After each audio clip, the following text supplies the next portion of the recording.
তোমাদের গ্রাম এত সুন্দর। সত্যি গ্রামে না আসলে প্রকৃতিকে উপভোগ করা যায় না।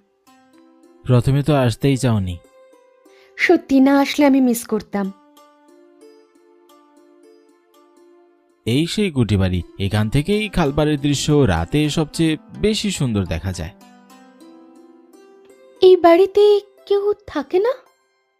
মনে হয় না। 7 বছর পর গ্রামে এসেছি, সবকিছুই নতুন লাগছে। দেখো, দেখতে দেখতে সন্ধ্যা নেমে এলো। ইস, আরো আগে কেন এলাম না?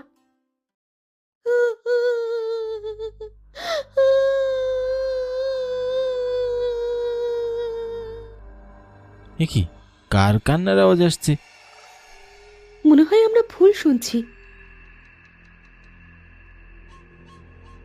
ওমা, এত কিছু শব্দ আসছে কোথা থেকে?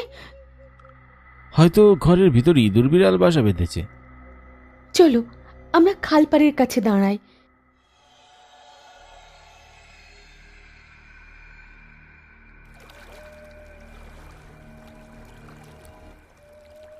হোমা, এমন মেঘ মুক্ত আকাশে হঠাৎ ঝড়ো হাওয়া বইতে শুরু করেছে, বৃষ্টিও পড়ছে।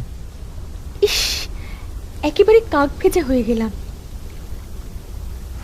আমাকে বাঁচাও, পানির ভিতর থেকে দেখো একটি হাত টেনে নিয়ে যাচ্ছে। তোমাকে ধরে রাখতে পারছি না। পালাও রমা, পালাও। তমাল, তুমি ফিরে এসো। আমার আমার আমার- আমার পা ছাড়ো, বাঁচাও বাঁচাও, ডাইনি আমাকে নিয়ে গেল। আজ তো কাজে গেলে না, তার উপরে যে বৃষ্টি, কাল মনে হয় কাজ পাবে না। বলি কি, খালপাড় থেকে 4টে মাছ ধরে আনো গো, তাহলে আমরা অন্তত খেতে পাবো। তা গিন্নি, যে জ্বর উঠেছে, শরীরটাও তেমন ভালো লাগছে না। মাত্র একবার জাল ফেলে যা পাও তাই নিয়ে আসো। হ্যাঁ, ভালো লাগে না এই ঝড়ের দিনে এত কাজ। আমি চললুম গিন্নি, তুমি তোমার খেয়াল রেখো। তাড়াতাড়ি চলে এসো, ওই 4টে মাছ হলেই ফিরে এসো। হরি কথা না বাড়িয়ে চলে গেল, মনে মনে বিরক্ত। এই বৃষ্টি বাদলার রাতে তার মাছ ধরতে মোটেও ভালো লাগছে না। তাছাড়া শরীরটা তেমন একটা সুবিধার নয়, কাশিটাও বেড়েছে। এসব ভাবতে ভাবতেই হরি খালপাড়ের কুঠিতে এসে পড়ল। কুঠিবাড়ির দিকে তাকাতেই হরির বুকটা হু হু করে কেঁদে উঠল। এখানে ঠাকুমার সাথে কত স্মৃতি জড়িয়ে আছে। তিনি থাকলে জল বাতাসা দিয়ে ঘরে বসতে দিত। আহারে, ঠাকুমা কই না বলে চলে গেল। হয়তো শহরে ছেলে রাতে নিয়ে গেছে। হঠাৎ কুঠিবাড়ি থেকে কান্নার আওয়াজ আসছে।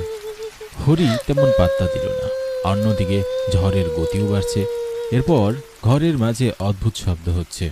হরির মনে হচ্ছে এই সব কিছুই তার মনের কল্পনা। এরপর হরি খালের কাছে এগিয়ে গেল। আস্তে আস্তে চারিদিক লক্ষ্য করল। না, কোথাও তো কেউ নেই। হরি জাল ফেলল। এমা, জাল এত ভারী কেন? অনেক কষ্টে জাল উপরে তুলল। এ দেখি ঠাকুমার লাশ। হরি হাও মাও করে কেঁদে উঠল। হঠাৎ করে ঠাকুমার চোখ খুলে গেল। সে ভয়ে কাঁপতে লাগলো। হরি বলে ওঠে, ঠাকুমা, তুমি না মারা গেছো, তবে যে চোখ খুললে? তুই ভয় পাচ্ছিস কেন? বেঁচে থাকতে আমাকে কত সাহায্য করেছিস, তোর কোনো ভয় নেই। কিন্তু তোমাকে কত খুঁজেছি আমি। শেষে ভেবেছি তুমি ছেলের সাথে শহরে রাতে আমাদের না বলে চলে গেছো।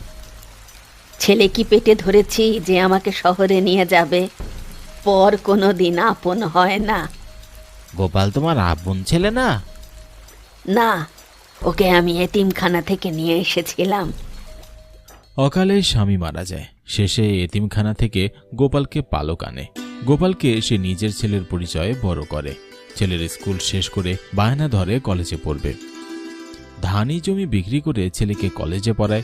শেষে ছেলে ইউনিভার্সিটিতে পড়বে বায়না ধরে। তখন নিজের বাড়ির কাছে যে আমবাগানটা ছিল ওটা বিক্রি করে পড়ায়।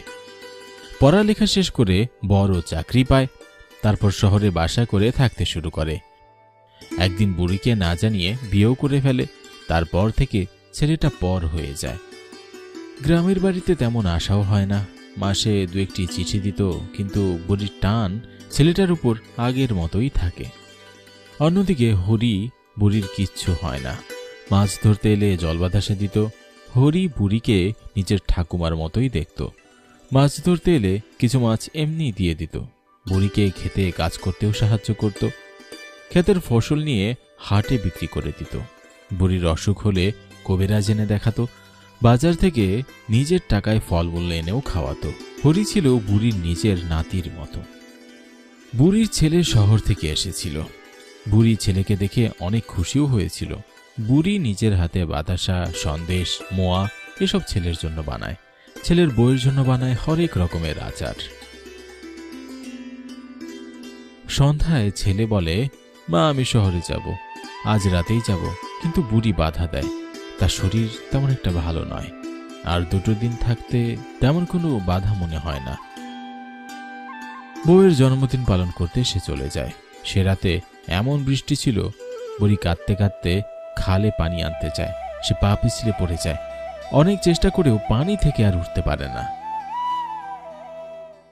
কি গো, তোমার কি হলো গো? খালে গেলে মাছ ধরতে, আর ফিরে এসে এমন কাঁপছো কেন? তুমি রাগ করো না গো লক্ষ্মীটি, আমি কোনো মাছ ধরতে পারিনি গো, আমার জাল খালে ফেলে দিয়েছি। ওমা, তুমি এসব কি করলে গো?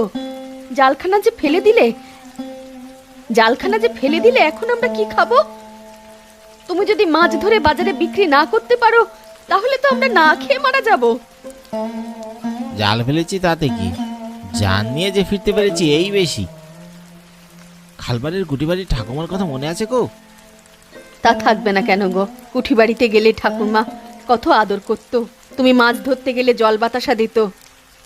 কিন্তু উনি সবাইকে না বলে ওনার ছেলের সাথে শহরে চলে গেলেন, কাউকে কিছু বলে যাননি। উনি শহরে চলে যাননি, উনি পানিতে পড়ে মারা গেছেন। আজ খালবারে ওনার সাথে কথা হলো, ওনার মনে অনেক কষ্ট গো।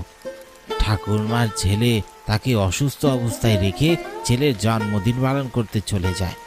ঝড়ের রাতে পানি আনতে গিয়ে পা পিছলে পানিতে ডুবে যান তিনি। তা তোমাকে কিছু বলেনি? না, আমি জীবিত থাকতে ওনার অনেক সেবা যত্ন করেছি বলে উনি আমার কোনো ক্ষতি করেননি, তাই আমাকে কিছু বলেননি। কিন্তু উনি সব শহরের মানুষকে জলে ডুবিয়ে মারবেন বলে ঠিক করেছেন।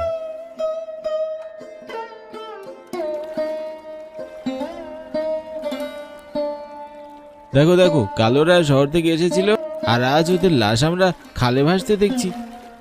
কি যে হলো, এসব যে কি অলক্ষণে ঘটছে! প্রায় শহরে মানুষের লাশ ভেসে উঠতে দেখা যাচ্ছে। আহা, বেচারিরা শহর থেকে গ্রাম দেখবে বলে এসে লাশ হয়ে পড়ে রইল। ওদেরকে পানি থেকে তুলে চিতায় পোড়াতে হবে। এখন তো ওদের কেউ নেই, যা করার আমাদেরই করতে হবে। আমাদের গ্রামে যে কি শুরু হলো, খালে কি প্রেত বাস করে? কি করে খালের অভিশাপ মুক্ত করা যায়?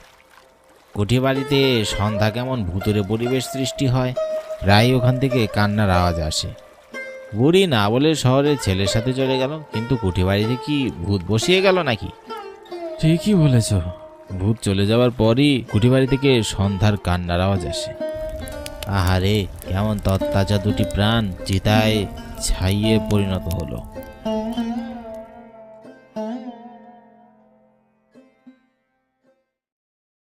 জানো দমাল, আমি সেদিন ঝড়ের রাতে খালে মাছ ধরতে গিয়েছিলাম।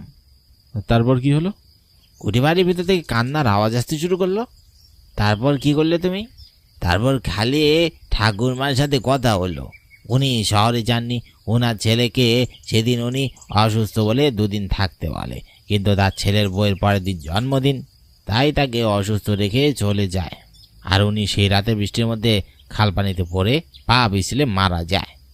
আহারে, বুড়ির নিজের সবকিছু দিয়ে ছেলেটাকে মানুষ করেছিলেন, আর ছেলে শহরে গিয়ে মাকেই ভুলে গেল।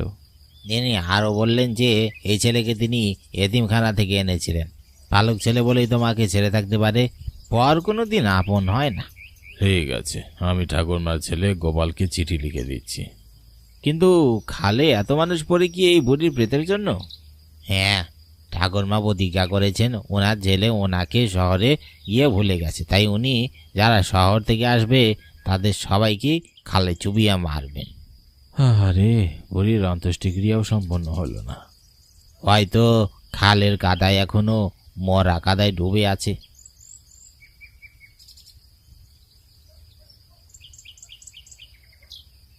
আমার মতো হতভাগা ছেলে হয় না। গোপাল, তুমি আর কথা বলো না। তোমাকে ঠাকুরমা এতিমখানা থেকে তুলে এনেছেন, কোনোদিন বুঝতেও দেননি তুমি ওর আপন ছেলে নাও। আর তুমি শহরে গিয়ে মারই কোনো খোঁজ নিলে না। অসুস্থ মাকে রেখে বউয়ের জন্মদিন পালন করতে শহরে চলে গেলে। সত্যি, পর কোনোদিন আপন হয় না। আমি কি পালক ছেলে? এসব কি বলছো হরি? হ্যাঁ, তুমি ঠাকুমার পালক ছেলে। তোমার বাবা তোমাকে এতিমখানা থেকে এনে দিয়েছিলেন। এসব কি বলছেন আপনারা? আর তুমি কেমন কাজের চাপে হয়তো গোপাল সব ভুলে গেছে, তাই বলে তুমি তোমার শাশুড়িরও খবর নিতে পারলে না। আমি অনেক বড় ভুল করে ফেলেছি, মা আমাকে ক্ষমা করবেন। ওনার আত্মা খালে আটকে আছে। তুমি শহরে গিয়ে ওনাকে ভুলে গেছো বলে শহরের কোনো মানুষ সেখানে এলে তাদেরকে খালে চুবিয়ে মারেন। সেদিনও দুটি লাশ পাওয়া গেছে। রমা ও তমাল মল্লিক বাড়িতে বেড়াতে এসেছিল, নতুন বিয়ে করেছে।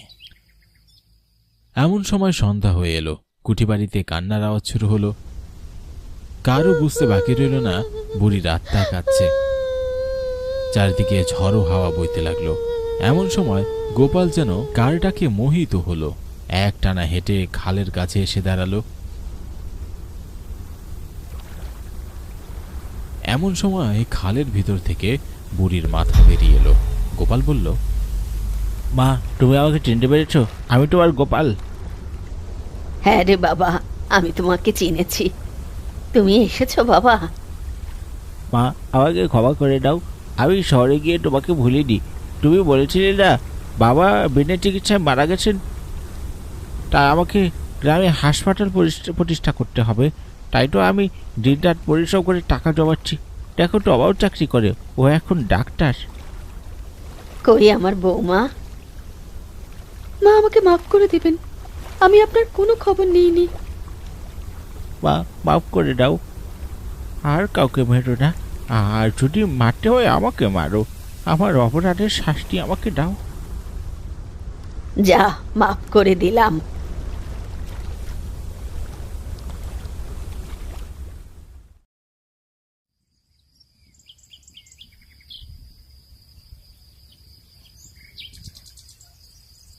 মুখে অগ্নিটা তুমি করো।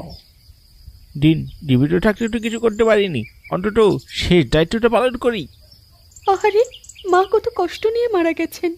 এবার যদি খালের অভিশাপ মুক্ত হয়।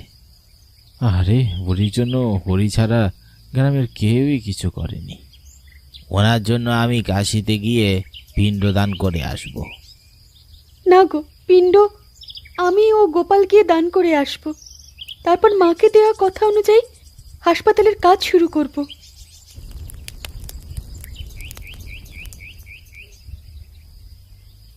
আপনাকে যে ঔষধটা দিয়েছিলাম সেটা খেয়েছিলেন? হ্যাঁ বৌদি। মনে হয় না সবগুলো খেয়েছিলেন। যদি খেতেন তাহলে এমনটি হবার কথা না। মানে বৌদি, সব কটা ওষুধ তো খাওয়া হয়নি। বৌদির জন্য কিছু ফল এনেছি, গাছের ফল। তা কুঠি বাড়িতে বিকেলেই তো কত মাছ দিলেন, এখন আবার ফল? এসবের কি দরকার ছিল?